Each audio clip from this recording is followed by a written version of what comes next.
Jadi malam ini saya bersama Dr. Beni Satria. Selamat datang ya Mas Beni. Saya biasa manggil Ya, Mas Beni soalnya Mas makasih Beni Mas di Anjar. acara Insight. Ini memang benar kok, seperti yang tadi saya katakan. Susah sekali sama jenengan ini kayak sibuk banget gitu. Apa Mas sibuk apa hari ini Mas? Terbelakangan-belakangan ini. Iya, ngurusin dua rumah sakit bukan satu. Luar biasa loh ya. Kebetulan saya lagi rangkap jabatan di Columbia Asia sebagai direktur. Oke. Kan ada dua rumah sakit di Medan Columbia. Satu lagi jabatannya sebagai Hospital CEO Di di corporate. Columbia Asia juga. Oh, alah. Jadi Columbia Asia itu ada dua cabang di Kota Medan. Di Ja- Medan. Dan Jaraknya itu dua-duanya Dokter Beni Satria.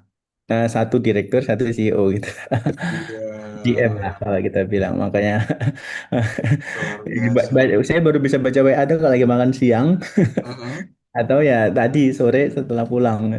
Hai, aku sebelum kita ngobrol-ngobrol yang menjadi kepentingan Ya. saya untuk mengundangmu, gitu ya, Mas. Sungguh aku penasaran loh dengan aktivitas Mas Beni itu ya, kan gitu kalau ya sudah rumah sakit dua lah, levelnya sudah puncak kan gitu ya. Terus kemudian juga aktif di berbagai organisasi. Saya nggak perlu sebutkan, habis waktu saya nyebutin waktu Anda kan gitu. Terus Anda ini kalau melihat di sosial medianya gitu ya, itu kan selalu dengan brandnya itu daftar lawyer. Tadi barusan sadar saya lecture gitu.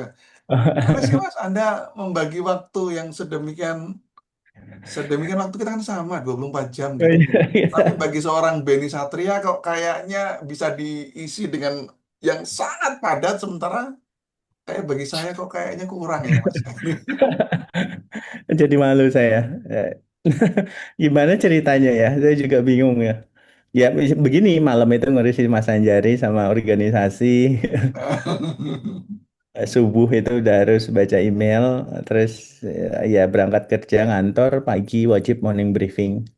Saya biasain tim itu wajib morning briefing untuk case apa yang terjadi kemarin lah seharian setelah sore ditinggal sampai besok.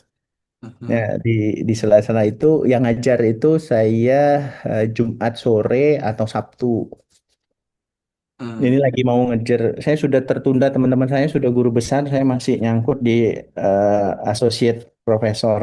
Mau ngejar apa lagi Mau loh? ngejar Gelarnya orang. udah panjang sekali. Udah doktor, dokter Beni Satria, MKes, SH, MKes, udah panjang belakangnya lah ya. Apa-apa. Luar Ya sekarang punya biasa. PR besar karena ya kita kan Columbia Asia itu PMA ya. Ya ada niat untuk mengabdi ke negeri, jadi kita mendirikan satu rumah sakit lagi untuk yang eh, fokus kepada pelayanan karena dituntut oleh masyarakat supaya BPJS gitu. Hmm. Jadi owner mendirikan. Tapi ini sudah 3 tahun berjalan, ya persoalan BPJS ya kita tahu info di media kan defisit ya Mas. Hmm, hmm, hmm, hmm. Jadi mungkin pengajuan kerjasama kita masih masih tertunda lah. Tapi mudah-mudahan bisa lah dalam tahun ini supaya melayani masyarakat-masyarakat yang menggunakan peserta BPJS sebenarnya. Hmm, hmm. Nah, kalau anu Mas, pertanyaan pilihan Anda. Ini sebagai dokter, sebagai lawyer, sebagai lecturer, sebetulnya yang paling utama diri Anda itu apa? Saya manajer. Enggak, sebetulnya Anda ini sebenarnya hukum yang menguasai dokter, kedokteran, atau dokter yang menguasai hukum, atau akademisi gitu. Eh, ya tadinya saya ingin fully akademisi gitu Mas. Oh Seperti gitu. iya inginnya fully akademisi. Tapi Nah, ya sebenarnya apa yang disampaikan di MK itu benar Mas Anjari bahwa gaji kita doktor saja itu 3.600.000. iya. Itu yang akhirnya kembali lagi ya ada tawaran di manajemen ya kita lompat. Tadi saya sudah fully hampir 2 tahun ini fokus di bimbingan dosen. Kemudian saya membimbing saat ini ada 3 disertasi untuk Mhm. doktoral. Kemudian ya back back back to basic lagi gitu loh. Tapi Mhm. ya karena kebutuhan hidup tadi Mas Anjari makanya balik ke Kurang manajemen apa? lagi. Apa yang Anda kejar tuh? Ya, apa yang dikejar menarik.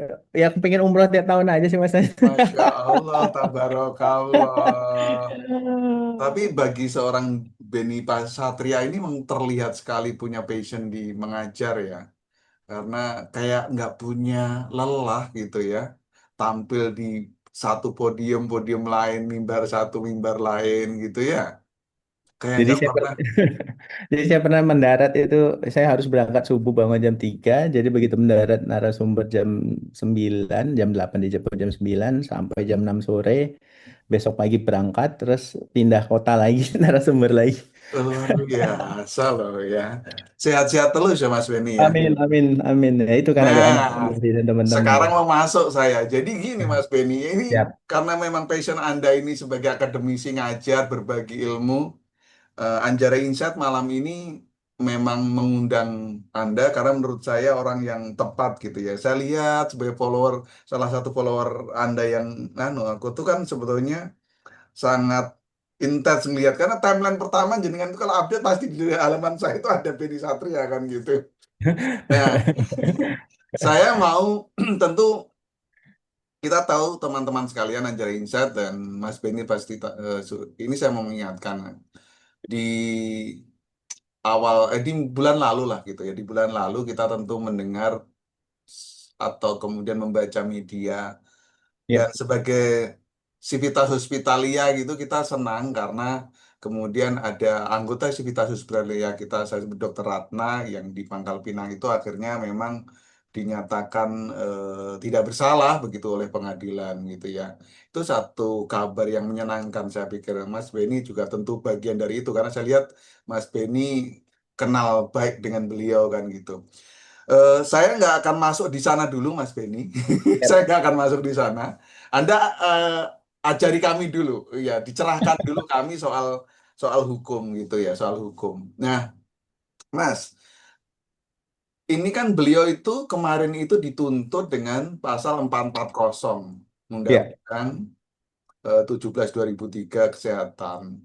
Kalau benar. kita baca itu, kalau nggak salah ya, kealpaan yang menyebabkan kematian gitu. Eh, itu satu sisi. Di sisi lain, kita tentu tahu asas gitu bahwa nggak ada niatnya dokter itu untuk mencelakakan gitu kan, mencelakakan pasiennya, apalagi berniat kan gitu, berniat eh, hilangnya nyawa tuh nggak ada dokter yang, Ya, menurut saya asasnya begitu karena dokter itu panggilannya di sana. Persoalannya kan area tanda kutip bermainnya tenaga medis itu kan area-area yang sangat sensitif itu kan gitu. Nah, saya mau mau kemudian Mas Beni kasih pencerahan ke saya dan semua teman-teman yang biasa menyaksikan Anjara Insight. Sebenarnya antara pasal 440 dengan tenaga medis yang punya tanggung jawab mulia mengobati, mencegah kecacatan, menyembuhkan penyakit, menyelamatkan nyawa. Ini kan kayak kita bermain di pinggir jurang gitu loh, Mas. benar. Nah, saya ingin mendapatkan pencerahan awal dulu. Ini berat di awal pertanyaannya, tapi saya ingin seganya masuk di sini kan gitu. Gimana? Ya, makasih Mas Anjari dan terima kasih juga sudah ya, diundang di podcast yang luar biasa ini. Saya lihat banyak artisnya. Saya sebenarnya nonton juga dan ini saya penggemar Mas Anjari juga. Saya banyak belajar dari Mas Anjari dan ya terutama dari sisi humas komunikasi ya. Sampai hari ini pun saya masih berguru sama Mas Anjari nih. Ya, 440 itu sebenarnya bukan pasal yang asing ya Mas, karena bahkan bahasanya hanya disempurnakan saja bahwa setiap tenaga medis tenaga kesehatan yang melakukan kealpaan, bahasanya kan kealpaan. Kalau di undang-undang sebelumnya yang dicabut yang 29 2004 itu kelalaian. Yang juga disebut di Undang-Undang 36 2004 tentang 2009 tentang kesehatan juga narasinya adalah kelalaian dokter tenaga kesehatan melakukan kelalaian. Kalau sekarang kealpaan. Kemudian akibat kealpaan itu mengakibatkan cacat ayat satunya. Kemudian ayat duanya mati, gitu ya. Nah, ayat satunya ancamannya kalau cacat itu 3 tahun atau denda 250. Yang ayat duanya kalau meninggal akibat kealpaan itu 5 tahun penjara atau denda 500 ya. Walaupun sudah direvisi dengan undang-undang baru 20 2005 penyesuaian pidana. Jadi dokter, ya kasus yang viral terkait pangkal pinang yang digunakan karena meninggal pasiennya. Nah, sebenarnya bukan pasal yang baru. Jadi kenapa? Nah, ini yang menjadi PR sebenarnya. Kalau saya melihat masyarakat itu paham hak gitu daripada kewajiban. Dia paham hak, tapi haknya itu tidak dibarengi dengan kewajiban. Jadi Hmm. masyarakat itu lebih paham haknya bahwa dia berhak untuk sehat, dia berhak untuk mendapatkan pelayanan maksimal, dia berhak mendapatkan pelayanan standar gitu. Nah, kepahaman terhadap hak termasuk juga di regulasi lama, hak yang selalu digaungkan adalah hak untuk menuntut, menggugat, melaporkan, mempidanakan gitu. Nah, jadi narasi itu yang kemudian lebih dipahami daripada tadi kewajiban. Akhirnya pola terbentuk tuh. Nah, Hmm. persoalannya adalah tadi karena masyarakat punya hak menggugat menuntut dan ini dianalogikan sebagai konsumen produk yang itu ada kepastian. Kalau kita beli produk kan ada kepastian ya Mas Anjari ya. Kalau Hmm. kita beli sampo ternyata isinya air kita bisa protes tuh. Ini kan Ya. saya beli sampo. Nah, produknya kan bisa kita nilai bahwa sampo itu tidak seperti ini bentuknya gitu dan bisa diuji gitu. Nah, tadi kan Mas Anjari bilang kan kita memang bermainnya di uncertainty. Hmm. Ketidakpastian. Ketidakpastian itu banyak pengaruhnya, mulai dari faktor usia, jenis kelamin, keparahan penyakit, kemudian kompleksitas penyakitnya, kecepatan penanganan, keterlambatan penanganan, itu kan multidisiplin. Nah, kenapa masyarakat akhirnya lebih memahami haknya dan dia pahamnya itu output, padahal Hmm. kita tidak pernah menjanjikan output Oke, dan memang tidak Ispaning boleh. Perbintanis ya. Iya, dalam hukum itu dikenalin spanning perbintenis. Mhm. Bahwa kita tidak boleh juga, walaupun kita pakar ahli profesor sekalipun, kita tidak boleh menjanjikan bahwa ini santai saja Bu, besok sembuh kok. Nah, ini yang memang dilarang secara hukum gitu. Oke, Mas Benny, di situ dulu. Saya mau masuk kata kealpaan dulu nih. Lagi-lagi saya mau ngambil angle-nya adalah angle tenaga medis, angle sudut pandangnya rumah sakit. Kita lah orang-orang rumah sakitan ini. Nah, Mas, sebenarnya coba-coba di orang awam nih, coba Hmm. dikasih tahu ke kami kealpaan dari sisi sebuah upaya medis itu seperti apa? Kan kalau sebuah delik eh, kealpaan dari tindak pidana itu kan perlu ada pembuktian lah. Sekarang coba mulai dari jelasin dulu lah. Apa sih, kapan sih disebut memenuhi unsur kealpaan tuh kalau tenaga medis? Ya, yang saya pahami selama saya mendampingin, kenapa saya tertarik di hukum ya Mas Anjari ya. Heeh. Pertama ya, karena narasi kealpaan ini juga gitu. Karena narasi kelalaian ini juga. Kenapa sih harus dipidana? Kan dokter, ya pertama nggak ada. Kalau kita bilang secara hukum harus ada mens rea dan actus reus. Mens Aha. rea itu ada niat dan actus reus itu ada perbuatan. Setiap, ya kita bilanglah kejahatan. Setiap perbuatan itu kan pasti ada niat dan ada perbuatan, tindakan. Pasti, apapun itu. Ya. Nah, Mm-mm. dokter itu kan hampir tidak mungkin terbukti dan sulit juga membuktikan niatnya itu mau membunuh pasien gitu. Iya, iya. Kalau kita nonton film ada Mas dokter yang jahat ini, maksud saya kita ngomong ngomong umum ya. Artinya dia itu Iya, upaya sungguh-sungguh ingin menyembuh, bukan menyembuhkan lah. Pokoknya mengobati, iya. merawat sampai kemudian menyelamatkan nyawa kan gitu. Nah, jadi yang dipahami masyarakat terkait alpa itu ya output tadi. Begitu mati, Hmm. itu pasti malpraktek kita dia. Itu pemahaman masyarakat. Ya kita tidak bisa salahkan itu. Karena memang itu yang terbentuk. Termasuk yang sering akhir-akhir ini 3 bulan terakhir yang kita dampingin. Ini sedang mendampingi 2 kasus memang. Oke. Ya kebetulan saya punya tim. Kita mendampingi 2 kasus. Infeksi saja itu selalu dibilang tadi alpa. Malpraktek nih, Hmm. infeksi. Jadi ada satu luka apendik. yang kemudian luka itu mengalami infeksi, artinya tidak tersembuh, tertutup sempurna, ada nanah, ada bau, ada darah merembes, itu dibilang marfak. Mhm. Dan itu langsung masuk somasi. Termasuk tindakan yang gagal, yang tadi, Mhm. yang tindakan pemasangan, ya kita bilanglah kateterisasi jantung. Yang itu kemudian gagal, padahal itu adalah resiko, itu selalu dianggap. Jadi membedakan antara resiko dan malpraktek, masyarakat kita tidak terlalu apa ya, bisa memahami itu. Termasuk juga advokat pendamping. Itu hal yang sulit memang, Mas. Jangankan masyarakat Ya. umum, kita yang Kita saja belajar pun susah hukum, gitu. yang belajar mediko legal juga itu nggak mudah. Itu kan kembali lagi, lalu bagaimana kita, apa ya, bukan kita, sistem peradilan membuktikan kata tindak pidana apa itu pada satu upaya medis. Itu yang coba coba saya tanyakan kembali ke Mas Beni supaya kita nih masyarakat hospitalia ini jadi belajar supaya nggak masuk ke area itu kan gitu. Ya, sebenarnya kalau kita bilang tata hukum, di kita itu kalau bagi saya yang belajar hukum, itu sebenarnya sudah sangat cukup sempurna tatanannya. Tapi tetap, pasti ada pro dan kontra.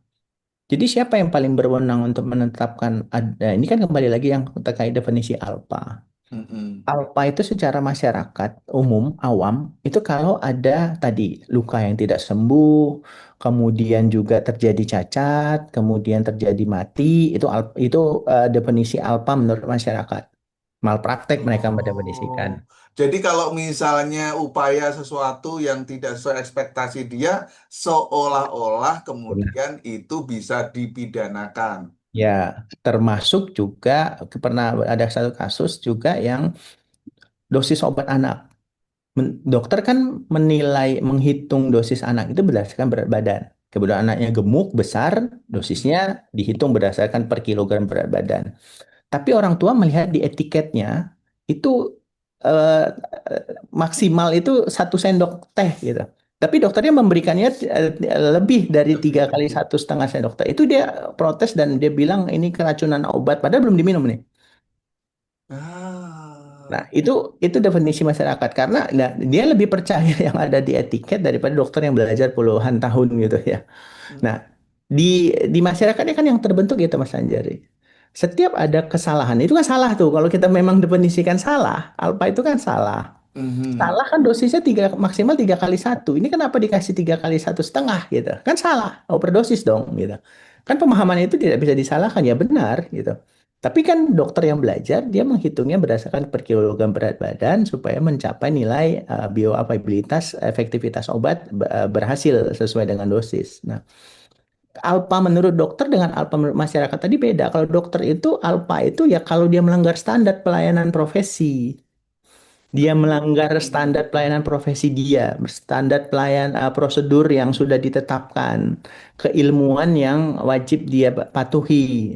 Nah, kalau dia melanggar itu, itulah alpa, itu definisi dokter. Tapi masyarakat kan tidak seperti itu.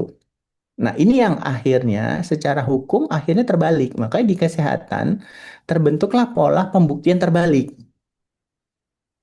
Seperti Kalau apa? secara hukum umum. Nah, Memahami pola pembuktian terbalik yang dimaknai supaya kita juga lebih memahami apa, seperti apa konteks dan contoh konkretnya, Mas?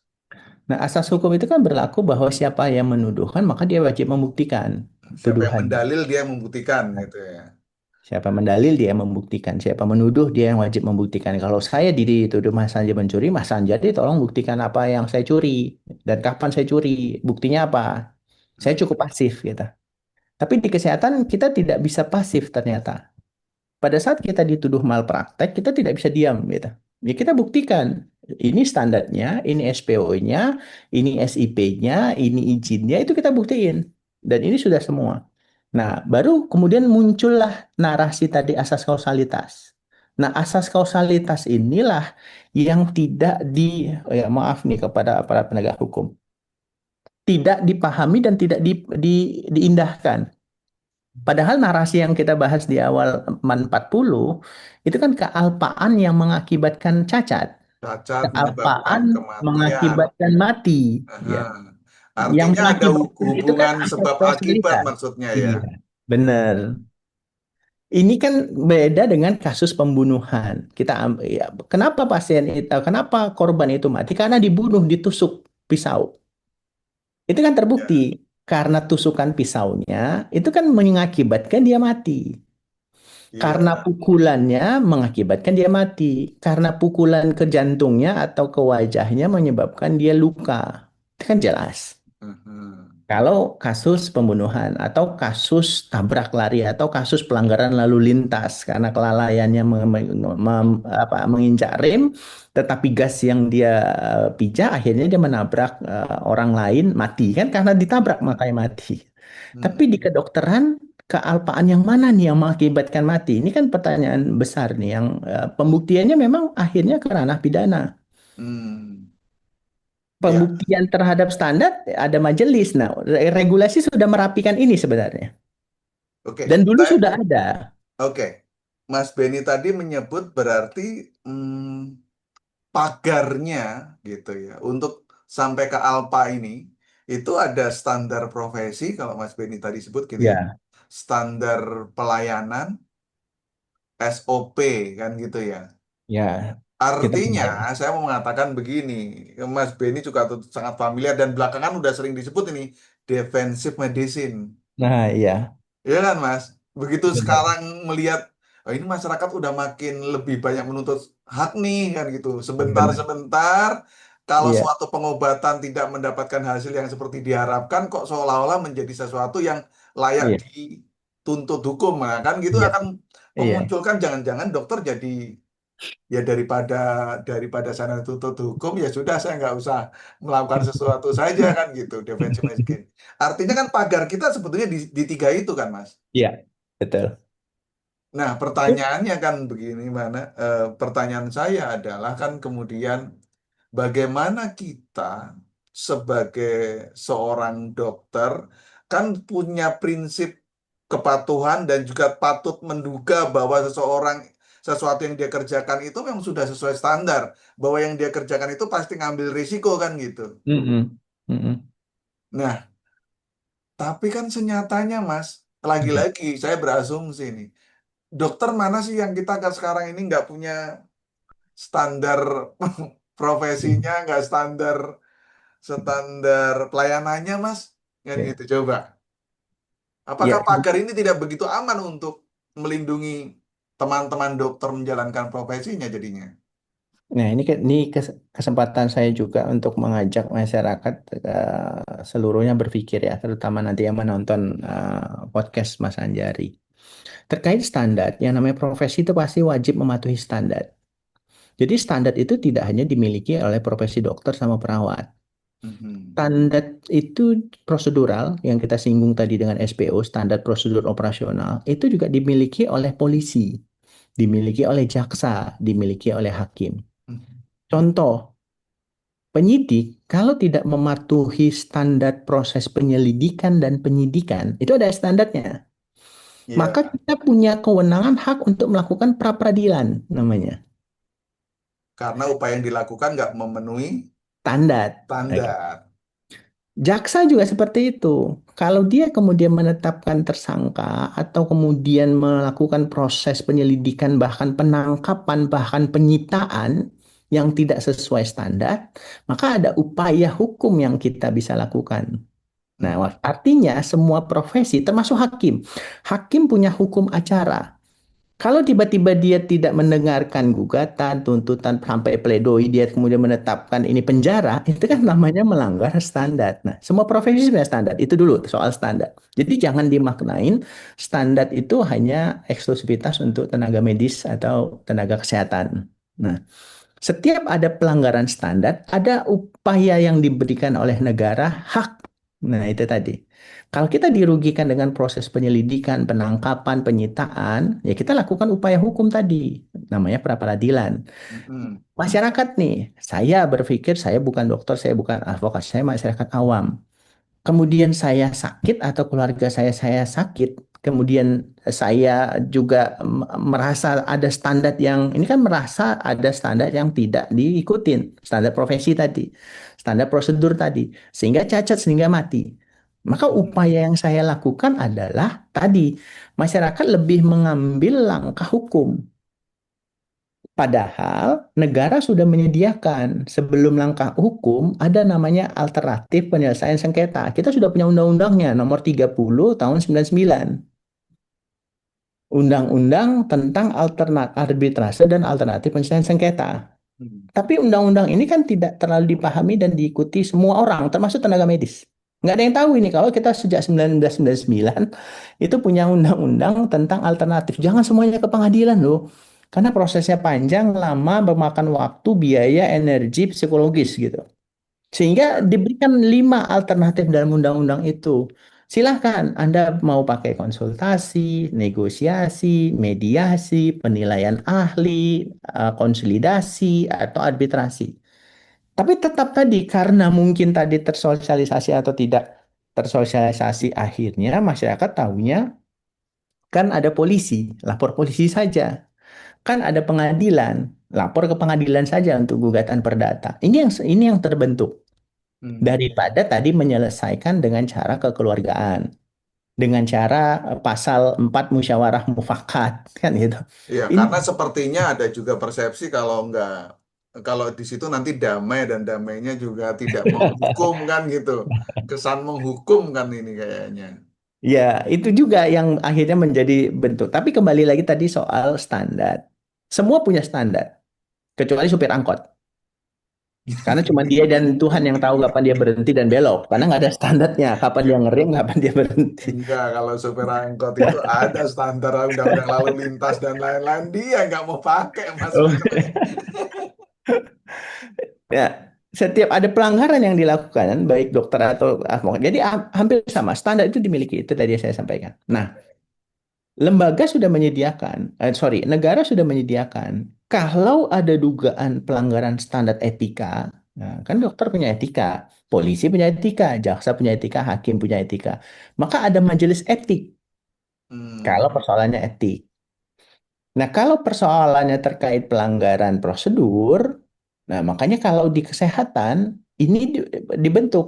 Kalau dulu kita namanya MKDKI, Majelis Kehormatan Kehormatan Disiplin disiplin Kedokteran. kedokteran ya. Kalau yang tenaga kesehatan MDTK, Majelis Disiplin Tenaga Kesehatan. Yang di undang-undang baru itu dilebur jadi satu, namanya MDP. Inilah lembaga yang disediakan oleh negara, didirikan oleh negara, dibentuk oleh negara untuk diberikan kewenangan ada atau tidak adanya pelanggaran standar.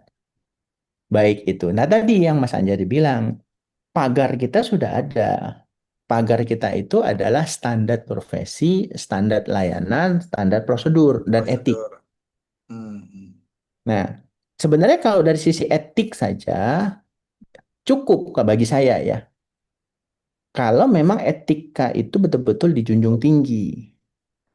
Hmm. Hmm. Nah, persoalannya adalah kita, ya mohon maaf ini kepada semua tenaga medis, tenaga kesehatan.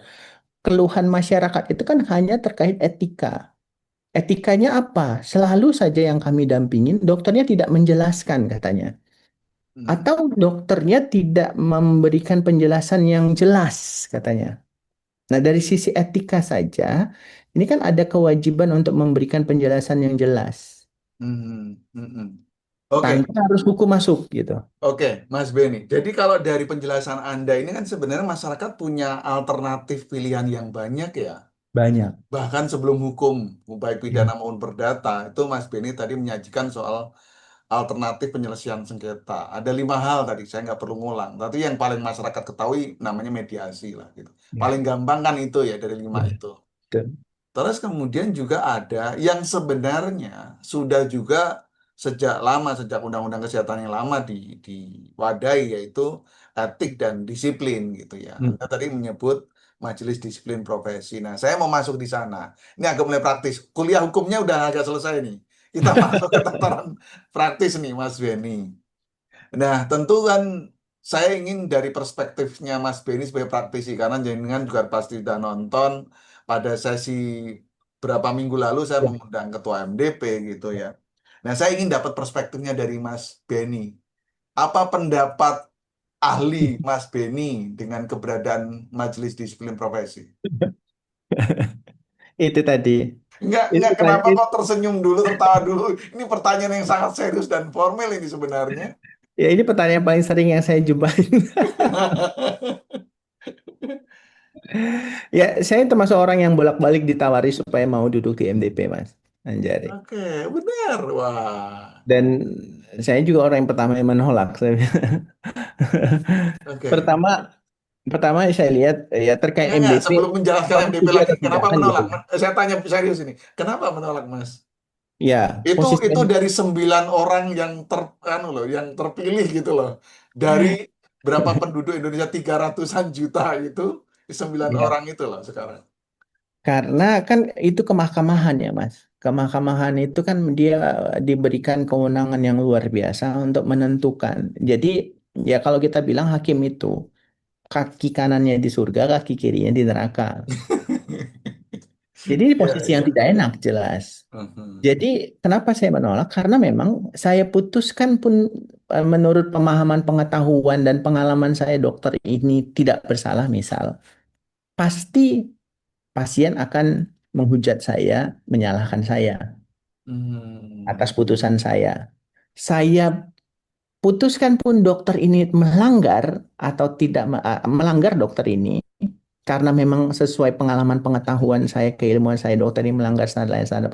Saya pasti akan dihujat oleh seluruh dokter-dokter Indonesia. Oleh saudara Nah, ini sendiri. posisi ya, ini posisi yang paling tidak enak. Makanya saya lebih memilih advokat. Advokat itu kan pendamping, penasehat hukum, kuasa hukum klien Oke. yang berpihak kepada kepentingan klien. Klien, iya, Ya, iya. bersama persib klien, pembelaan klien. Karena tetap asas praduga tak bersalah kan kita junjung tinggi.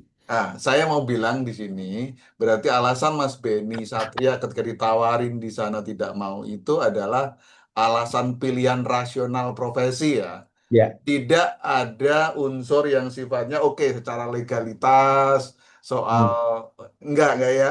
enggak. Oke, kalau gitu kembali ke pertanyaan saya soal apa pendapat seorang Dokter Beni Satria dengan adanya Majelis Disiplin Profesi? Ya, yang pertama saya selalu sampaikan tetap dengan bahasa saya, MDP itu bagus lembaganya ya. Mm-mm. Lembaganya itu sama seperti lembaga pengadilan. Lembaga pengadilan itu disediakan oleh negara untuk mengadili. MDP itu disediakan oleh negara untuk mengadili apa ada pelanggaran standar atau tidak ada pelanggaran standar. Pasal 308 kan jelas narasinya begitu. Ada atau tidak adanya pelanggaran standar. Kan hanya di situ karena kewenangan diberikan. Nah, Mhm. yang menjadi persoalan bukan lembaganya, saya bilang. Yang menjadi persoalan itu bukan MDP-nya yang kemudian dipersalahkan, kemudian artinya bukan rumahnya. Kalaupun ada oknum, saya bilang. Karena memang saya jumpai dulu sebelum MDP ya.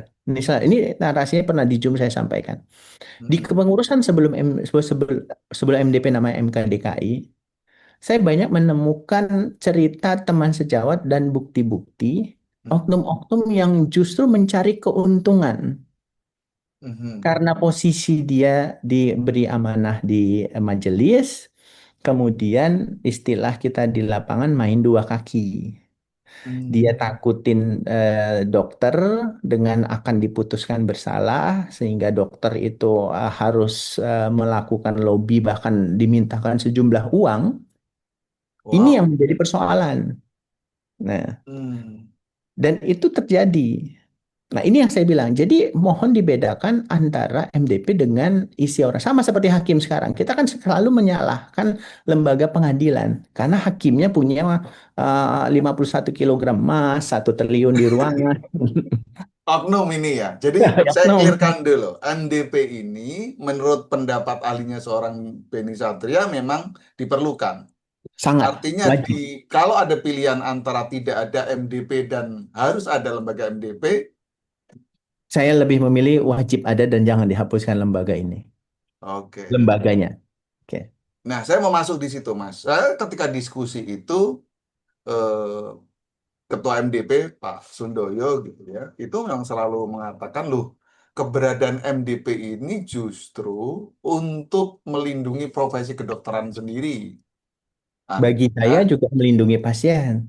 Iya, betul, betul. Artinya kan tidak kemudian kita jatuh pada satu rezim hukum begitu loh, Ya, yang langsung kemudian hitungannya kan penjara kan gitu ya. ya, Terus benar. kemudian Benar. denda kan, itu kan hal Benar. yang sementara nilai-nilai kedokteran itu nilai-nilai kemanusiaan yang tadi kan gitu. Nah, pendapat Mas Beni dengan adanya MDP ini, sementara tadi kan masih ada sebagian teman-teman kita atau sebagian tenaga medis juga MDP ini kok seolah-olah jadi justru tidak berpihak nih gitu. Mm-mm. Ya Pendapat itu Mas Beni gimana? Ya itu tadi yang saya sampaikan. Ya kalau dengan positioning personalitas isi MDP saat ini, saya justru menyayangkan dengan yang terlalu beroriented hukum, tidak disiplin. Tadi kan kepanjangan MDP kan Majelis Majelis Disiplin Disiplin Profesi. Profesi, oke. Tapi yang Mm-mm. isinya di situ adalah orang yang punya background dan latar belakang hukum, bukan Oh, berlatar belakang disiplin kedokteran, disiplin tenaga kesehatan. Jadi ini yang saya khawatirkan tadi. Kekhawatirannya sama. Kalau diskusi ke saya kan pasti diskusinya diskusi hukum akhirnya Mas. Karena otak saya itu otak manajemen dan hukum gitu. Dokternya ada, tapi sudah mulai tergerus kan gitu. Ini kan yang kalau kita mengadili dengan perspektif hukum, nah ini yang saya khawatirkan. Berbeda dengan yang kondisi ya sekolah saya sebut zamannya Prof Budi mungkin. hmm. Itu kan Prof memang Budi Sampurno maksudnya. ya, Prof. Budi Sampurno. Oke. Di situ kan clear ya bahwa syarat itu wajib terpenuhi. Dia minimal 10 tahun berpraktek, minimal itu. Dan dia tidak pernah melakukan pelanggaran etik dan pelanggaran prosedur dan tidak pernah dihukum. Jadi Mm-mm. dia memahami benar persoalan tentang disiplin profesi. Walaupun ada Oh, unsur orang hukum, tapi syarat-syarat harus dipenuhi pengangkatan dulu. jadi hakim Ya, gitu ya maksudnya. itu Oke, yang nangkap. dibilangkan, itu yang saya sayangkan. Oke, Mas Beni, sebelum masuk berikutnya saya ingin menggarisbawahi sedikit pada kata ketika kemudian menyayangkan karena yang saat ini mungkin lebih banyak berorientasi hukum. Ya. Cara pikir, cara kerjanya jadi lebih dominan hukum. Ya, Sementara ini majelis disiplin profesi. Oke, dari kata disiplin dan hukum sendiri, kalau dari kacamata seorang dokter Beni Satria, membedakan secara gampang kayak apa sih coba? ya, kalau hukum kan sudah ada hakim tadi, sudah ada penyidik Polri, sudah Mm-mm, ada jaksa yang akan menuntut, sudah ada hakim yang akan mengadili. Itu kan hukum. mhm. Yang ini semua prosesnya tadi jadi satu oleh satu majelis. Kalau dia ceritanya hukum, dialah yang menyidik, dia yang kemudian memutuskan gitu. Iya, iya, iya. Nah, gimana cara membedakan perbuatannya? Kalau ini perbuatan disiplin, ini perbuatan hukum. Nah, tadi untuk memahami disiplin tadi kita kan punya standar. Standar itu dijalankan atau tidak. Hmm, Tapi dari standar profesi, standar pelayanan itu baku dari kementerian. Tapi hmm. standar prosedur operasional itu kan menjadi kewenangan masing-masing pasienkes, pimpinan rumah sakit.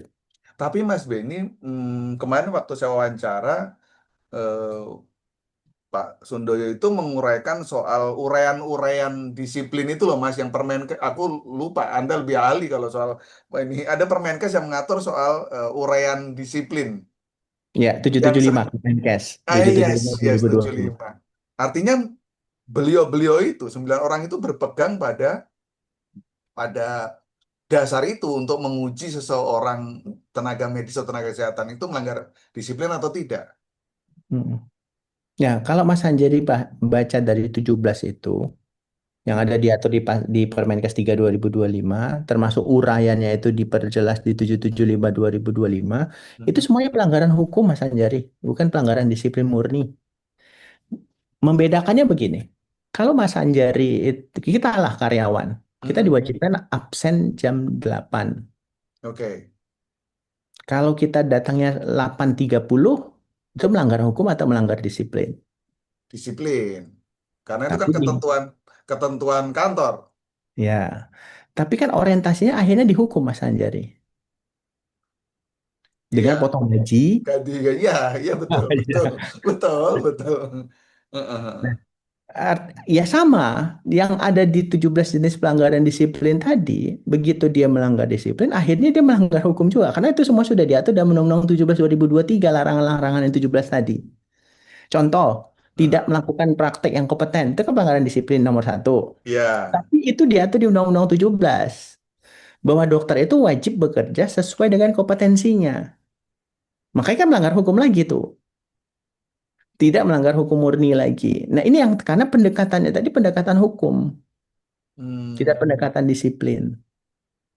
Nah, ini yang akhirnya apa ya menjadi kita, ya kita bermain di wilayah uncertainty dan abu-abu lagi gitu. Kemudian oke, merujuk kepada yang tidak kompeten gitu. oke Nah, ini Mas kan Benny. menjadi persoalan baru lagi. Oke, ini menarik nih. Kayaknya kalau ngobrolin yang soal disiplin hukum akan panjang. Nah, saya mau masuk pada MDP dan kasus yang kita sebutkan Ya. Dokter Ratna tadi.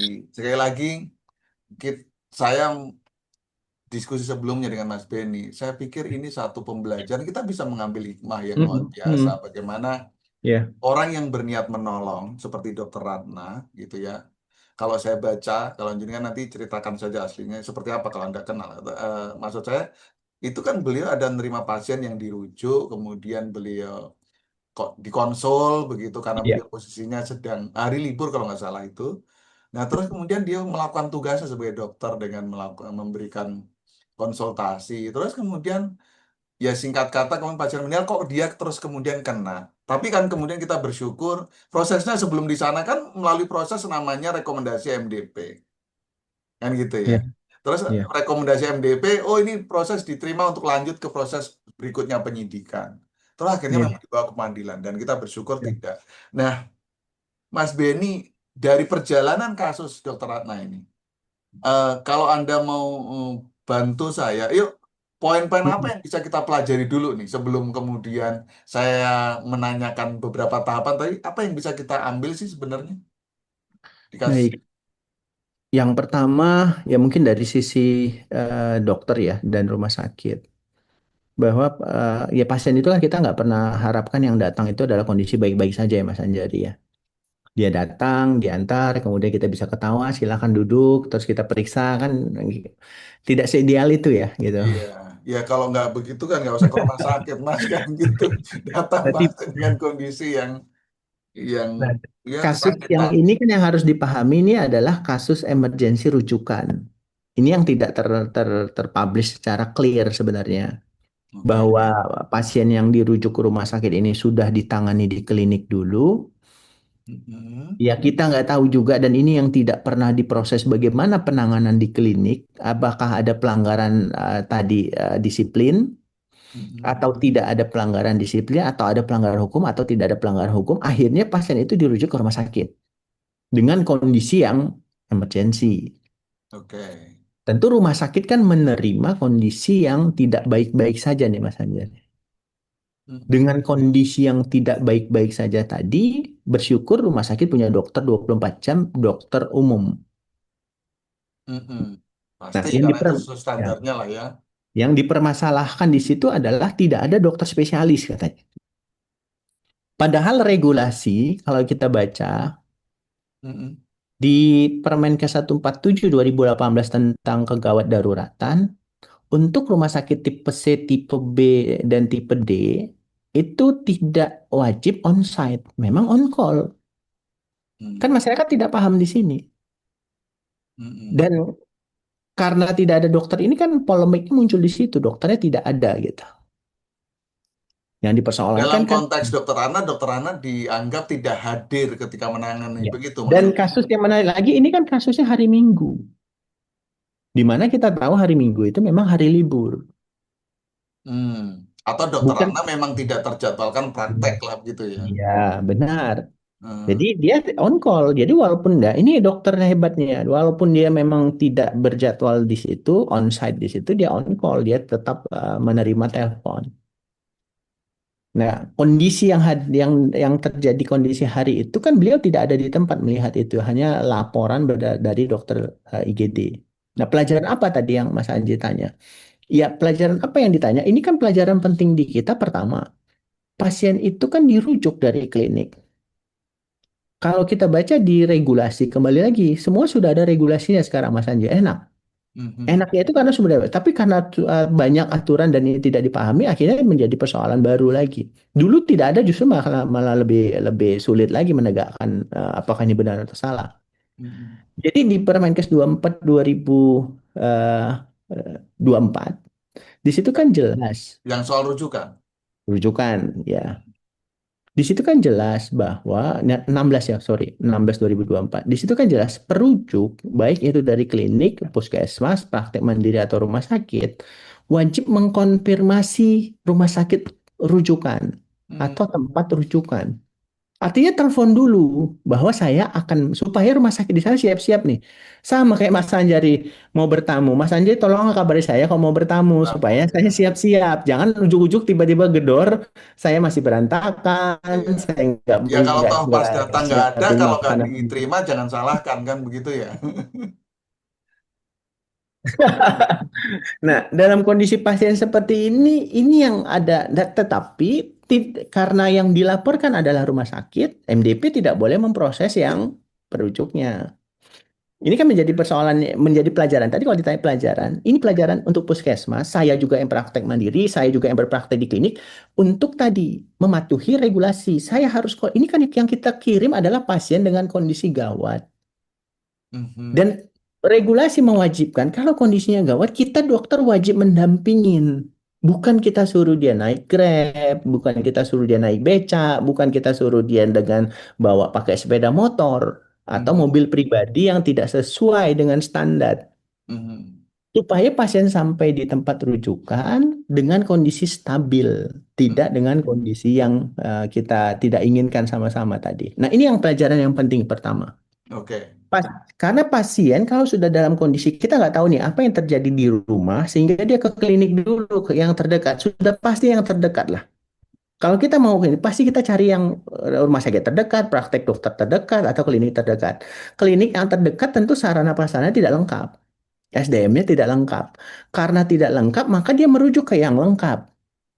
Mhm. Jadi pada saat dia menerima dan dia sudah memberikan pertolongan pertama, ini kan yang perlu kita cari benang merahnya adalah pada saat pasien ke klinik, apakah sudah diberikan pertolongan pertama? Apakah pertolongan pertamanya sudah sesuai standar? Yang Mhm. kemudian apakah rujukan ke rumah sakit akhirnya sesuai standar? Nah, ini kan akhirnya semua fokusnya itu ke dokter Ratna. Hmm. Tidak fokus pada saat, kecuali pasien itu tadinya saya berpikir pun pasien itu dengan kondisi gawat darurat langsung ke rumah sakit gitu. Setelah saya baca beberapa media, termasuk putusan gugatan, oh ini ternyata dari klinik. Kemarin saya diskusi juga, enggak dari Oh, klinik. Ini oh. dari klinik katanya. Jadi memang beneran kasus rujukan ya, bukan orang Benar datang kasih sengaja rujukan. datang ke IGD gitu ya. Bukan. Oke. Nah, ini yang jadi pelajaran di kita. Hmm. Pasienkes atau pasienkes primer, FKTP kita bilang klinik puskesmas, wajib memahamin ini dan wajib melengkapi pertolongan alat-alat obat-obatan pertolongan pertama ke dalam gawat darurat. Mhm. Mhm. Mhm. Sebelum dia merujuk. Dan merujuk pun dia harus memastikan kondisi pasien stabil atau kondisi pasien layak rujuk. Hmm. Memang Sehingga bisa rumah sakit ditransfer lah ya. ya, supaya kita ini kan sekarang banyak terjadi sehingga pola itu diubah kan. Dia mungkin beberapa yang lalu banyak rumah sakit yang merujuk akhirnya ke rumah sakit vertikal akhirnya menerima dengan kondisi yang sudah tidak layak rujuk sebenarnya. Iya. Ini pelajaran penting untuk kita sebenarnya Soal rujukan, sisi soal rujukan. rujukan. Nah, Nah, sekarang kalau dari sisi ini Mas Benny, dari sisi kita, diskusi kita malam ini kan bagaimana kemudian kita nih tenaga medisnya gitu, supaya kemudian tidak apa ya terhindar dari ancaman ini. Apa yang kita bisa pelajari? baik. Nah, yang terpenting kan tadi, apakah di rumah sakit tempat kita ya, atau pasien ke tempat kita itu penting juga. Apakah dia sudah melakukan tata kelola rumah sakit yang baik atau belum? Hmm, Soal tata kelola klinis dokter nggak perlu diajarin lah, ya, udah lama karena sekolahnya itu. ya sudah lama sekolahnya. Biarlah nanti MDP yang mengatakan dia tidak sesuai tadi standar gitu ya. Nah, tetapi tata kelola rumah sakit ini yang penting Mas Anjari. Kenapa? Karena sistem di rumah sakit ini yang tadi, kalau kalau Prof. Agus mengajarkan kita, pastikan akuariumnya itu akuarium yang bagus, tidak Ya, bocor, tidak retak, tidak berkarat juga. Sehingga ikan yang masuk di dalam itu jangan sampai mati karena karatan karatan, ya. akuariumnya. Nah, kalau rumah sakitnya tata kelolanya tidak baik, tadi tidak memiliki SPO, standar pelayanan, standar profesi, tidak mematuhi tentang standar rujukan, tentu dokter yang paling bagus sekalipun pasti Mm-mm. tetap akan rusak dengan sistem tata kelola yang tidak sempurna ini di rumah sakit. Mm-mm. Nah, Mm-mm. di rumah sakit, dokter juga ikan yang masuk harus memastikan apakah rumah sakit tempat dia bekerja ini itu memang safety untuk dia. Artinya rumah sakit ini memang sudah didesain dengan standar proteksi yang bagus supaya dia tidak jadi korban juga. Mm. Nah, ini yang akhirnya yang dokter itu terkadang tidak melihat ini. Dia mau praktek di situ, mengabdi di situ, mendapat penghasilan di situ. Itu fokus dokter tuh hanya di situ. Mm. Dia mampu melayani pasien, kemudian mendapatkan penghasilan. Nah, persoalan standar-standar tadi itu kan urusan manajemen. Mm. Yang Mm. dia tahu pasien dengan seperti ini, dia harus menangani dengan protokol seperti ini. Protokol itulah yang kita kenal dengan istilah PPK. Panduan praktek klinis. Ya, kalau nasionalnya namanya PNPK, Panduan Nasional Praktek Klinis. Dari Panduan Nasional itu dimodifikasi sesuai dengan keterbatasan SDM yang ada di rumah sakit menjadi Panduan Praktek Klinis. Nah, Mm. Mm. dokter itu hanya fokusnya di situ, panduan praktek klinis. Oke, Mas, aku mau masuk ke dalam wilayah tata kelola tadi, cuman saya mau masukkan dalam kasus yang terjadi kepada kolega kita yang Pangkal Pinang. Itu tadi sebelum ketemu Mas Beni langsung, ini saya sempat baca cepat itu. Ternyata memang salah satu pertimbangan hakimnya itu kan menyebutkan dan mengutip soal hospital bylaws nih, Mas. Itu Ya, kan bagian dari tata kelola ya, tata kelola ya. yang baik itu harus dibuktikan juga secara legal namanya hospital bylaws di sana di mana disebutkan di sana katanya hakim itu bahwa ya memang ketika dia bukan jam prakteknya ya dia tidak harus hadir di di rumah sakit. Nah, dalam konteks ini misalnya supaya kemudian ternyata hospital bylaw dijadikan pertimbangan hakim loh kan gitu. Mm-mm, Nah, mm-mm. apa yang Mas Beni bisa garis bawahi di sini dalam konteks tata kelola soal hospital bylaws? Baik. Makanya saya angkat di tata kelola. Kenapa akuarium itu harus bagus? Sebenarnya saya memang manajemen dan direktur hari Mas Anjari. Nah, tadi kalau Mas Anjari baca atau kita semua baca lah tuntutan jaksa yang Mm-mm. jaksa menurut 4 tahun 6 bulan ya. Mm-mm. Jaksa itu salah satu tuntutannya di dalam dalilnya tuntutan jaksa bahwa pasien menempatkan pasien itu di ruangan biasa bukan dirawat intensif picu itu alpa kata jaksa.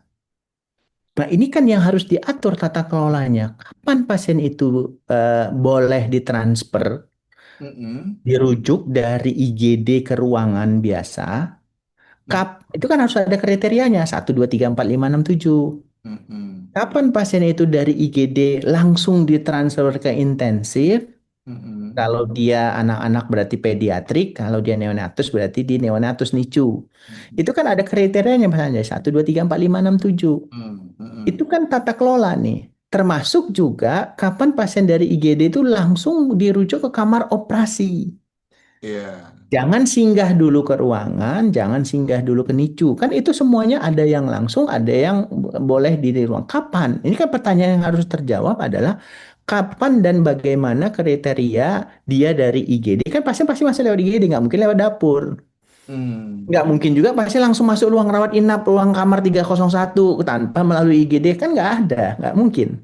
Pasti pintu masuk ke rumah sakit itu adalah lewat IGD. Karena ini kasusnya gawat darurat. Darurat Kalau tidak baru poli ya. Ini kalau nanti subklinik lah ada gitu ya.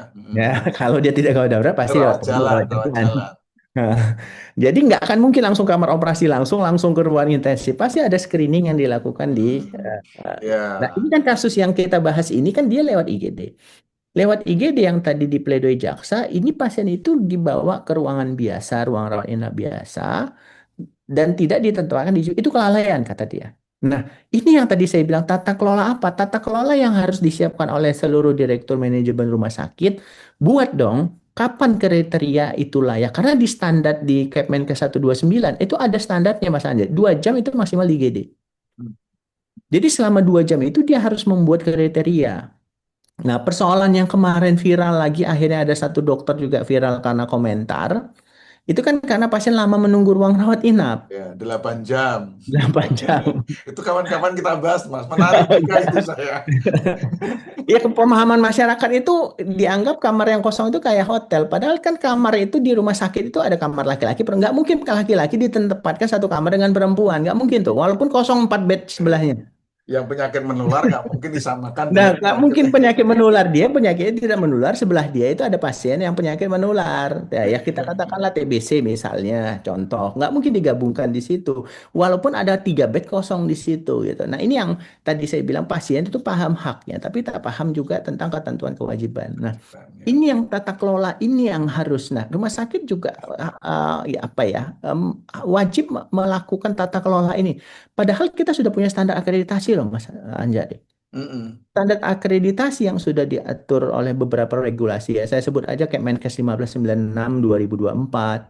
Elemen penilaiannya itu tidak sedikit Mas Anjari. Ada Ya. 808 elemen penilaian yang diatur di Kepdikjen 47104 2024. Jadi rumah sakit harus memenuhi supaya dapat angka nilai 10 untuk memenuhi 808 elemen penilaian. Dan Itu kalau dia bisa dapat 10, baru dia dapat istilah bekerja. paripurna. Iya. Kalau nilainya tidak tidak 10, hanya 5 sebahagian, dia dapat nilai dia dapat utama. Nah, Hmm.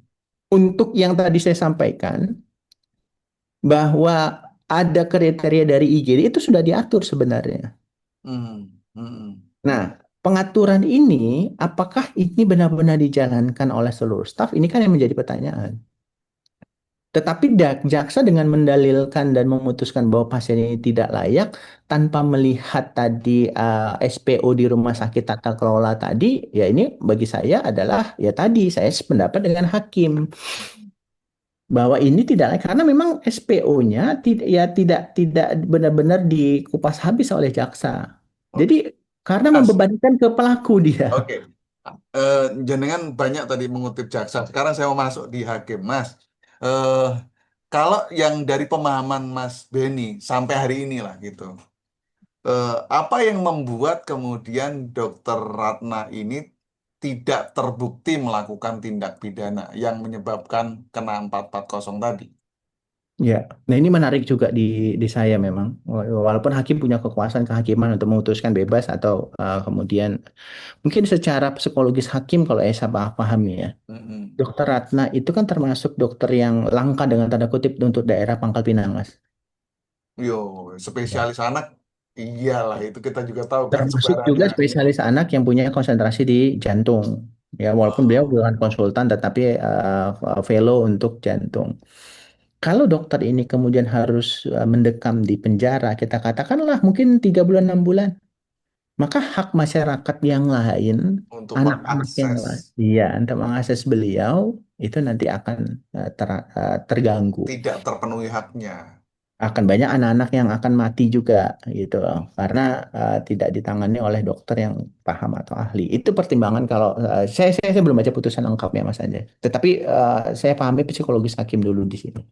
Yang Oke. kedua, beliau hakim itu banyak menerima uh, ya kalau saya bilang insight karena ada amicus curiae dari Oh ya, beberapa iya.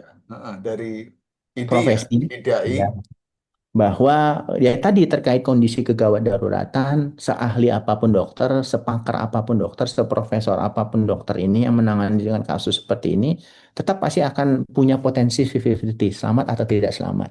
Hmm. Jadi kalau dengan peluang 50-50 selamat atau tidak selamat dokter harus mendekam di penjara, ya tadi tentu hakim akan tetap merasa bersalah di sini hak masyarakat yang lain kemudian dia memutuskan tadi.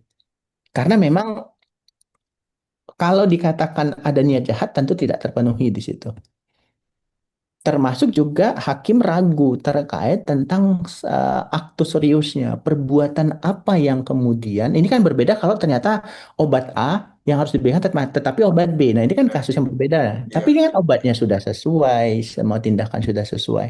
Berbeda tadi kalau ini jelas matinya itu karena memang salah obat kan gitu. Harusnya obat A jadi obat B, makanya meninggal. Tetapi Ya, kasus ini kan itu berbeda. pun tidak disebutkan ya. Bahkan tidak ada tindakan seorang dokter wong beliaunya on call ya. Iya, karena beliau tidak ditempatkan itu. Makanya tadi akhirnya hakim memutuskan dengan pertimbangan-pertimbangan yang lain ya, dengan bukti-bukti tadi. Karena kan hakim dalam memutuskan tetap mengikuti hukum acara, Mm-mm. membaca tuntutan, kemudian gugatan, pledoi pembelaan, kemudian musyawarah hakim dengan banyak bukti-bukti tambahan. Walaupun ada keterangan ahli yang mengatakan A, kemudian ada ahli yang mengatakan B, dari ahli pihak penuntut mengatakan A, kemudian ahli dari kuasa hukum dokter Adnan mengatakan B. Pertimbangan-pertimbangan itulah yang kemudian hakim berkeyakinan bebas. Bebas. Oh, Walaupun kasus ini belum ingkrah ya Mas Anjari ya, karena jaksa sedang melakukan kasasi sekarang kalau saya lihat di putusan. oh iya, aku Ya, malah berbaca ini. jadi kasus ini masih berlanjut, belum belum ingkrah karena jaksa penuntut itu mengajukan kasasi. Oh, masih. Ya memang kalau itu proses hukum pasti belum kan ini baru Proses tingkat hukum. pertama ya. Nah, Benar. yang menarik sebenarnya kita tadi juga bicara MDP. Nah, di sini Mas sebenarnya kan kita tahu ini agak sensitif pertanyaan saya, monggo silakan jawab. Tapi maksud saya penting menyentuh sisi sensitif ini. Lalu bagaimana dong? Ketika seorang dokter Ratna yang sebelumnya itu dituntut, kemudian proses penyelidikan berjalan, kan sebelum proses penyidikan dia minta rekomendasi MDP. Ya. Iya kan, seolah-olah kemudian lo MDP kok nggak bela eh, tenaga medis nih. Bagaimana pendapat Mas Ben? Ini harus saya juga luruskan di sini untuk supaya teman-teman sejawat yang mendengar ini, sebenarnya untuk polisi penyidik dalam hal ini, Mm-mm. untuk menetapkan atau menaikkan kasus dari saksi menjadi tersangka, itu cukup minimal dua alat bukti kok Mas. Hmm. Apa itu minimal dua alat bukti? Pertama, keterangan saksi sudah terpenuhi. Dia sudah panggil semua pelapor, Mm-mm. keluarga, saksi-saksi yang lain, dokter, perawat, bidan, atau siapapun yang ada, itu sudah cukup keterangan saksi. Mm-mm. Kemudian polisi sudah memanggil ahli. Kali. Dan dari keterangan ahli itu sudah cukup. Dua saja sudah cukup tanpa ada rekomendasi MDP. Sebenarnya. Mm-mm. Tetapi tadi karena ada prosedur, kan kita balik lagi ke standar prosedur tadi. Di pasal 308 Undang-Undang 17 mewajibkan penyidik untuk meminta rekomendasi MDP untuk kasus perkara pidana. Kalau ini tidak dilakukan oleh penyidik, benar secara hukum acara, tetapi secara lex spesialis. Itu yang tadi nanti akan muncullah pra peradilan. Supaya tidak polisi itu dianggap melanggar standar prosedur pemeriksaan penyelidikan, maka dia meminta rekomendasi. Sehingga tiga bukti sudah cukup. Tambah bukti yang lain, empat. Polisi mengantongi bukti-bukti surat. Surat apa yang dimaksudkan? Surat-surat yang dia dapat dari rumah sakit. Rekam Mm-mm. medis kalau kita bilang. Oh Oke. iya. Jadi Oke, itu bukti. berdasarkan Tetapi itu saya bukti mau bilang surat. begini, Mas. Saya dalamin soal ini. Eh, kan sebetulnya polisi dua alat bukti cukup menjadikan Iya, dari saksi menjadi tersangka. benar. Tapi kan perlu rekomendasi dan rekomendasi ini kan dua kan, Mas. Iya, Iya, bisa diproses atau tidak atau ditolak kan gitu ya. iya, Nah, sekarang berarti apa makna polisi bisa menetapkan saksi jadi tersangka kalau misalnya MDP bisa kok ini menghentikan prosesnya nggak ke proses penyidikan? Artinya bukan semata-mata prosedural administratif dong di sini, tapi iya, di situ rekomendasi itu punya kekuatan iya, untuk melanjutkan ini menjadi proses lebih lanjut atau tidak, gitu loh maksud saya. Nah, iya, ketika kemudian ternyata dalam kasus ini MDP itu apa namanya ya, bahasanya apa, bisa dilanjutkan, kan menjadi seolah-olah iya. apa yang menjadi dasar misalnya MDP. Ya, ya, makanya kalau kita cerita alat bukti itu kan ada kuantitas dan ada kualitas Mas Anjari. Mhm. Kualitas dari alat bukti tadi dan kuantitas dari alat bukti. Selain dia harus memenuhi kuantitas minimal dua, dia harus juga memenuhi unsur kualitas bukti. Hmm. Walaupun misalnya tadi, kita katakan misalnya tadi, rekomendasi MDP mengatakan tidak ada pelanggaran standar pelayanan standar profesi, rekomendasi itu mengatakan itu misal, kita anggaplah misal. Mm-mm. Apakah tetap bisa ditetapkan sebagai tersangka, Saudara? Tetap bisa, saya bilang. Berdasarkan apa? Kualitas alat bukti. Pertama, keterangan saksi-saksi cukup menguatkan. Mm. Yang kedua, keterangan ahli-ahli itu cukup menguatkan. Mm. Kemudian ada dokumen-dokumen dan petunjuk. Mm. Jadi itu sudah secara kualitas walaupun rekomendasi MDP itu mengatakan tidak ada pelanggaran standar profesi. Tinggal pembuktian tadi. Nanti akan ada proses dari polisi melimpahkan ke jaksa. Nanti tugas jaksa lagi nih Mm. menilai apakah secara kuantitas dan kualitas yang diajukan oleh penyidik Polri Mm-mm. itu layak untuk dia sidangkan. Mm. Nanti kan ada proses screening yang kedua nih di jaksa. Supaya jaksa bisa melakukan tugasnya untuk melakukan penuntutan berdasarkan pasal dugaan pelanggaran apa yang dilakukan. Mm. Apakah tepat 440 itu dikenakan berdasarkan kuantitas bukti dan kualitas bukti? Mm. Kalau jaksa itu kemudian mengatakan tidak cukup bukti, maka kasus akan dikembalikan lagi untuk diperbaiki. Itu yang kita kenal dengan P19 kode. Oke.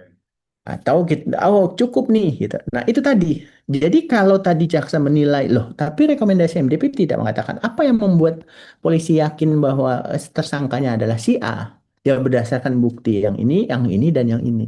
Itu Oke. nanti kewenangan jaksa menilai itu. Oke, aku mau masuk di rekomendasi MDP dulu. Eh, Kalau menurut pemahaman Mas Beni gitu ya, atau ekspertisnya Mas Beni, bagaimana ya MDP kemudian atas dasar apa MDP kemudian memutuskan, oke ini bisa proses lanjut ke penyidikan, ini tidak. Ah, ini diterima, ini tidak.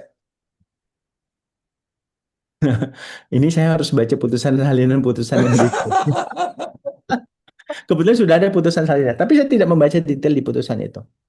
Nah, tetapi kan ini menjadi kewenangan. Itu yang tadi seseorang yang diberikan kewenangan yang terlalu luar biasa itu kan bisa bisa bisa akan baik atau tidak baik, bisa bermata dua. Apalagi yang berbahaya itu kalau disalahgunakan. Ini yang tadi saya sampaikan, saya khawatir kalau kalau Ya. disalahgunakan tadi oleh oknum.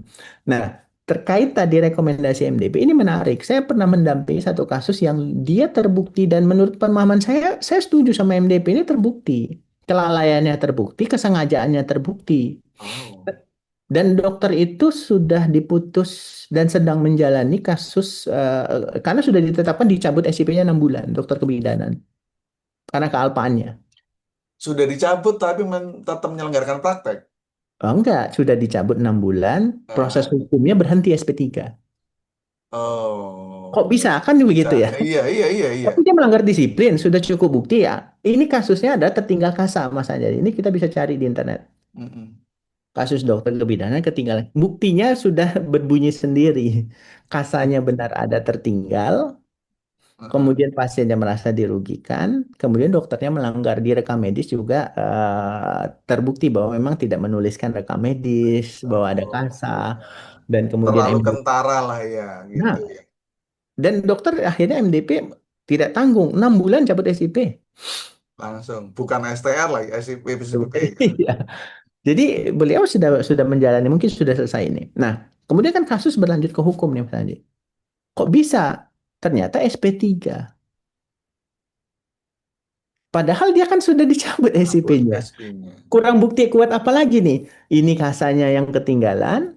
Nah ini gitu ya. Oh, jadi kebalik ya. Kemudian Jadi ceritanya kebalik malah. Kalau jadi MDP balik kembali. menyatakan sudah terbukti, pengadilan malah menyatakan tidak. Ini Belum, MDP. belum sampai ke pengadilan, Oh, Mas. Ini belum ya. proses Oh, ini penyidik SP3 polisi. malah. Oh, iya, iya, iya. Karena kan polisi mau melimpahkan tadi secara kuantitas bukti sudah terpenuhin, secara kualitas bukti juga sudah terpenuhin, tapi Terpenuhi. sebelum dia limpahkan ke jaksa, polisi lakukan gelar perkara untuk membuktikan tadi asas kualitas, kealpaan mengakibatkan luka berat. Nah, Hmm. definisinya akhirnya kan masuk di luka berat. Iya, karena Apakah kasus ketinggalan kasa ini menimbulkan luka berat? Ternyata unsur luka berat tidak terpenuhi. Hmm, Karena kan unsur luka berat yang diatur di pasal 190 KUHP itu kalau dia cacat, hilang organ, pasien tidak mampu bergerak dan tidak bisa melakukan aktivitas seperti itu semuanya unsur-unsur ini tidak terpenuhi. oke, oke. Emang anu ya, bicara hukum ini yang benar-benar ya tinggal kalau ada orang profesor mengatakan tinggal pasal apa yang mau dipakai kan gitu ya untuk memberatkan atau untuk meringankan. Aduh. Ya Oke, kenapa Pak. saya angkat ini? Karena menariknya itu di situ. Walaupun dokter terbukti melanggar disiplin sesuai tadi Permenkes 3, Kepmenkes 775 yang Mas 75 Anjari ya. singgung, kan uraiannya sudah jelas, dokternya sudah dikeluarkan putusan dari konsil dia harus dicabut SPT 3 bulan, tapi proses hukumnya ternyata tidak berjalan karena SP3 berhenti. Mm-mm.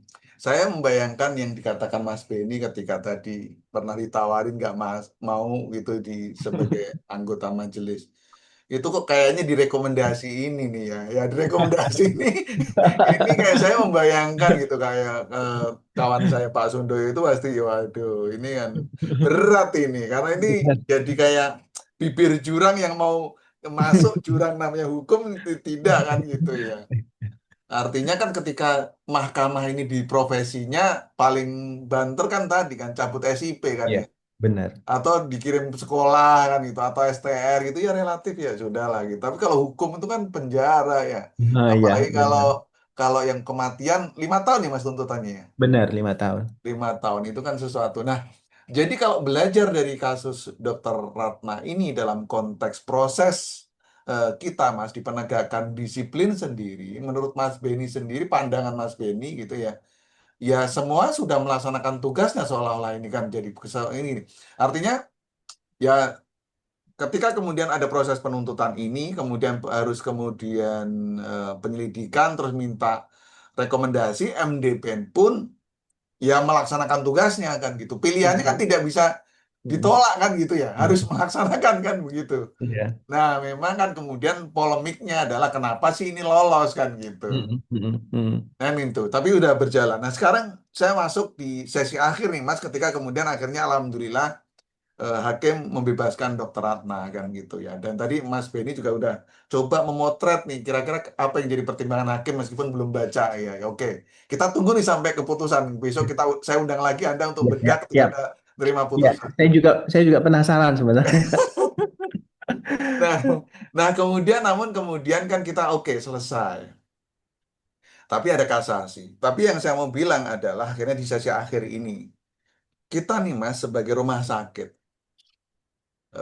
menghadapi situasi yang ya Anda tahu tadi sebutkan saja ini soal gara-gara ngantri di IGD ada oknum nakes komentar yang nggak empatik terus ya oh, rumah Iya. sakitnya kena kan gitu ya terus dokter sudah menjalankan juga dituntut kan gitu ya saya membayangkan Anda kok yang mau jadi direktur dua rumah sakit Mas gitu ya kan gitu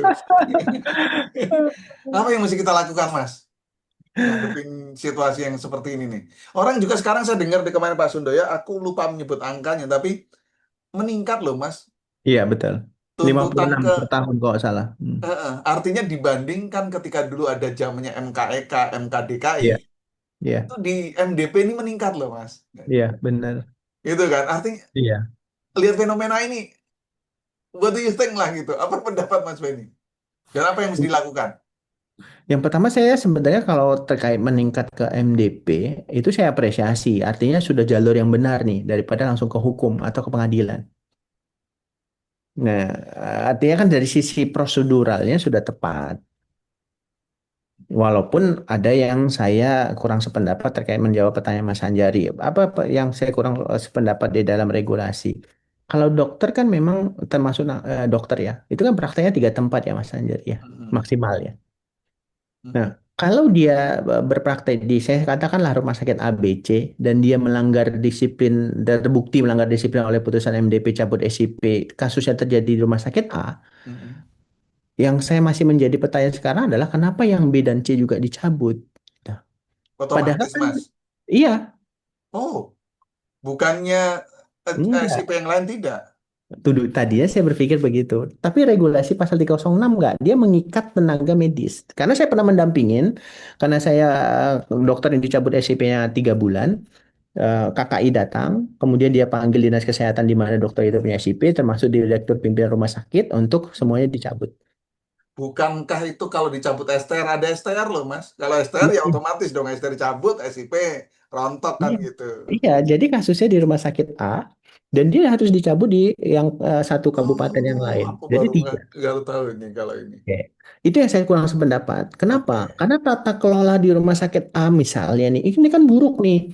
Tidak memahami regulasi, tidak mematuhi regulasi, obat tidak lengkap, alat tidak lengkap, tidak dikalibrasi. Yes, Dokternya yes. ada di situ, akhirnya dokternya kena cabut SIP. Padahal di rumah sakit B dan C-nya itu lengkap, kalibrasi, akreditasi paripurna, kemudian juga perawatnya kompeten, perawatnya ahli. Akhirnya yang tadi bagus, akhirnya pasien-pasien yang mau ke dokter itu di rumah sakit B dan C tidak bisa mendapatkan pelayanan. Nah, ini yang harus dibedakan perbuatan perilaku dokter dengan sistem. Sistem.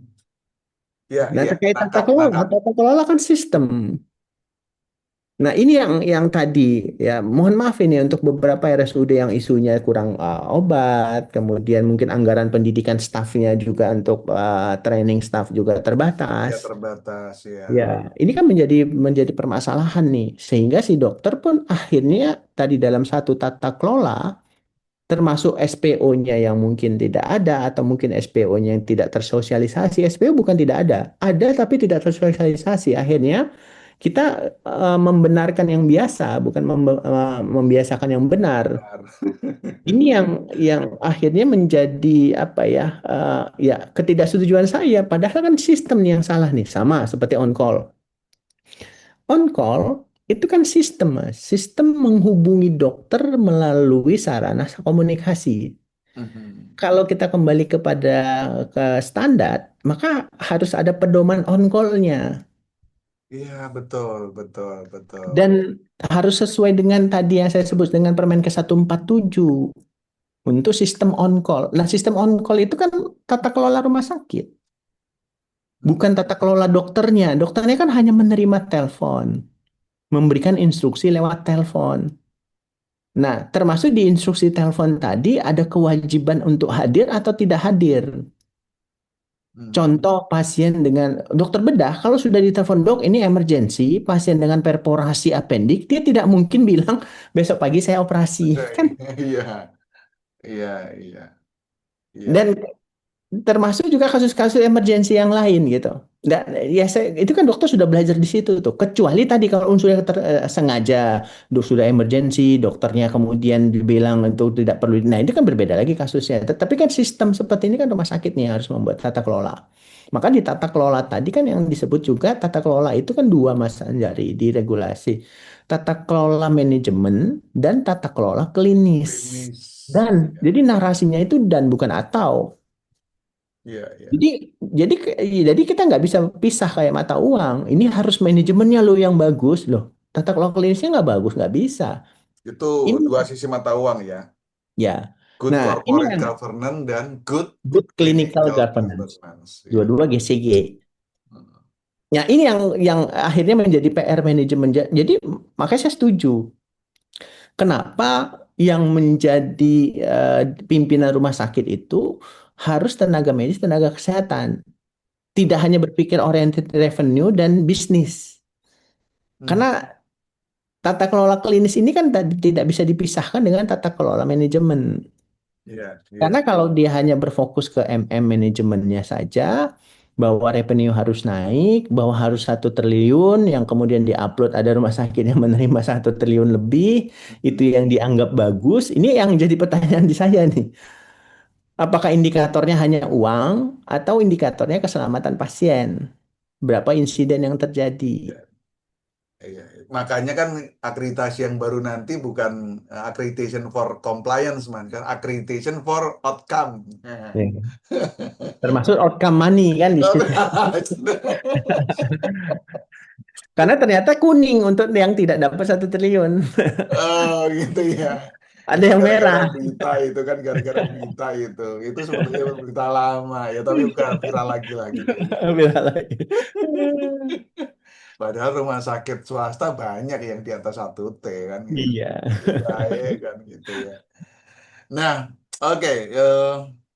Jadi dari sisi Mas Beni memang saya beberapa kali tadi dari sepertiga terakhir Mas Benny memang banyak sekali bicara soal tata kelola ya. Jadinya memang saya nggak tahu nih Anda jadi dua direktur tuh seberapa tata kelola bisa melindungi sistem dan budaya keselamatan pasien dan juga keselamatan tenaga medis sendiri itu menjadi poin yang menurut saya jadi pembelajaran yang Anda mau tarik di bagian akhir Ya, ini ya. benar. Nah, pertanyaan terakhir Mas. Nah, terus kalau jenengan ini kan sekarang saya lihat kan pernah ada foto dengan beliau lah ya dengan Ya. Teratna ini.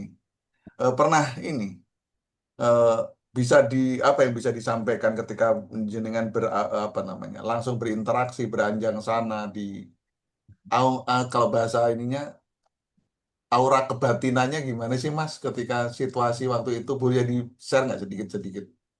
Ya, yang pertama saya apresiasi ke dokter anak karena dia tegar ya, kuat ya. Karena tidak beliau beliau ya punya anak yang di kedokteran juga, saya juga baru tahu Mm-mm. di Jogja. Menjalani proses ini tidak mudah loh Mas Anjari. Mm-mm. Sampai kemudian dia harus mengenakan baju orange. Baju orange pun beliau kaget karena tadinya hanya Mm. melimpahkan berkas saja ke jaksa, tapi diminta untuk menggunakan baju orange. Dan begitu beliau pakai, dibawa keluar ruangan, wartawan sudah menunggu. Oh, Itu oh, saya saja kalau tadi ditanya secara kebatinan, ya sedikit terdiam juga. Secara psikologis beliau sendiri dan keluarga, termasuk anak. tentu, tentu ini sesuatu yang siapapun ngadepin kan Ya. tekanan yang luar biasa, kejut kan ini Nah, luar sementara biasa. yang 74 kilo saja tak pakai baju oranye. Kecuali Mas Anjari yang pakai baju oranye. Perumasri kalau ini. Oh iya. Ini Nah, khasnya Perumasri, jadi saya memang orange banyak mas. dan ya seolah-olah beliau adalah penjahat kriminal yang luar biasa. Itu yang saya lihat secara psikologisnya tidak semua orang sanggup. Saya pahamin di situ. Jangankan itu, saya saja yang mendampingi dokter hanya dokter menerima surat untuk dimintakan keterangan sebagai saksi saja. Itu beliau mengakui nggak bisa tidur aku Ben seminggu mohon dampingin kemudian diperiksa kepolisian pun sampai berjam-jam saja sudah stres itu hanya diperiksa untuk dimintakan keterangan sebagai saksi Hmm. belum lagi yang tadi jadi kalau ditanya secara psikologis kebatinan ya saya pikir dokter luar biasa saya bilang waktu saya ke Pangkal Pinang dokter luar biasa dan ketenangan beliau luar biasa yaitu support-support keluarga doa teman-teman semua dukungan dan beliau apresiasi banyak mendukung beliau dari Ikatan Dokter Indonesia termasuk juga dari Ikatan Dokter Anak dari Ya, pusat itu itu ya. yang menguatkan beliau ternyata Iya. dan ini yang penting. Dokter itu tidak takut, tetapi dokter itu tetap manusia biasa yang butuh support, butuh sandaran bahu, butuh pelukan, Hmm. butuh tempat untuk ini beban yang akan ditanggung oleh semua dokter kalau dia diputuskan bersalah gitu. Tetapi pelajaran yang paling penting di sini adalah bahwa tetap kepatuhan terhadap sama semua dokter-dokter yang pernah saya dampingin, yang kita bela, yang termasuk yang mulai dari tahap somasi, pemeriksaan sampai kepada putusan tadi yang saya bilang tadi akhirnya tiga SIP dicabut, sementara satu SIP dia berpenghasilan 100 juta mas, jadi itu Betul. 300 juta harus selama 3 bulan. Terus itu dokter yang pegang pisau. Saya hanya berpikir ini dia 3 bulan dia nggak pegang pisau gimana ya? Saya saja libur nggak pegang pulpen 3 minggu saja sudah kagok-kagok untuk nulis. Nah ini beliau 3 bulan gitu. Nah ini yang saya khawatir. Apakah nanti beliau tidak salah mengoperasi atau tidak membelah gitu ya pegang pisau. Nah Hmm. yang itu saja yang saya lihat itu tidak semua itu sanggup untuk mengalami stres orang saya kadang udah bang nggak apa-apa santai orang besok saksi oh saya sampai ditelepon setengah 12 malam Hmm. saya pikir ada emergensi apa ini karena nggak bisa tidur karena ketakutan dan lain sebagainya gitu karena memang niat dokter itu nggak ada sama sekali Setuju, tapi setuju. tapi dari situ mereka semuanya sadar. Sadar dalam arti apa? Ya sudahlah, besok saya akan lengkapi lah rekam medis. Sudahlah, besok saya akan belajar lagi lah tentang teori-teori ini lagi. Jadi Hmm. itu ya memang sisi positif yang mereka mau mematuhi regulasi, mereka mau menerima nasihat. Nah ini dokter-dokter yang belum bermasalah hukum nggak akan bisa dikasih nasihat ini. Iya, sebelum sebelum kena masalah hukum. saya bisa apa ya? Saya kenapa kemudian nanya Mas Beni karena Mas Beni saya dalam kesaksian saya banyak mendampingi teman-teman tenaga medis yang mungkin ya tadi kemudian tidak beruntung karena kemudian upayanya yang sungguh-sungguh menyelamatkan setiap nyawa manusia itu kok ya disalahpahami gitu. Meskipun itu haknya setiap orang ya Ya. untuk kemudian mengekspresikan ketidak apa puasanya terhadap layanan terus mengadukan gitu ya itu hak setiap orang tapi kan sekali lagi perspektif kita hari ini kan Anjari Insight itu ada untuk dalam perspektifnya rumah sakit Mas Ya. perspektifnya tenaga kesehatan jadi saya mengatakan loh nggak ada loh kalau dokter secara umum itu ini panggilan apa profesi mulia yang ingin menyelamatkan manusia. Ketika usahanya tidak berhasil ya bukan berarti terus bisa dihukum kan gitu.